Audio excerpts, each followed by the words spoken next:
గోవిందా. చాలా మంది గోవిందా అంటానికి కూడా మొహమాట పడుతున్నారు. ఏం పర్వాలేదు, ఇవాళ గోవిందా అనకపోయినా ఏదో ఒక రోజు గోవిందా అంటాం ఖాయం. గోవిందా అనే లోపు ఎవడు గోవిందా అంటాడో వాడు అదృష్టవంతుడు. కాబట్టి గోవిందా అనే లోపే ఏదైనా భగవన్నామాన్ని గాని దేన్నైనా మొహమాట పడకుండా లోపల నుంచి నిస్సంకోచంగా పెద్దగా భజన చేయటము, అరవటము, చెప్పడం అనేది నేర్చుకోండి. ఎందుకంటే మీరు మీ ఇంట్లో భర్త మీద అరిచిన, ఆ మాటకు కారణం గణపతి అన్నా కదా, భార్య మీద అరిచిన, తల్లిదండ్రుల మీద అరిచిన, ఆఖరికి ఇంత బుడ్డోడు పిల్లోడు మీద అరిచినా తిరిగి తిడతారు తప్ప ఎవడు పడేటటువంటి లేడు. వాడు లేడు, అరుపుని వినేవాడు లేడు. మరి మీలో బీపీ నియంత్రణ ఎట్లా కావాలి కదా.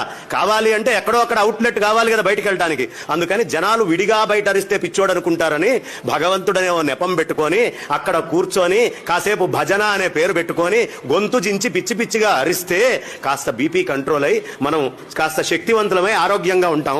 ఆ అరవాలి అంటే శక్తి కూడా గణపతే ఇవ్వాలి.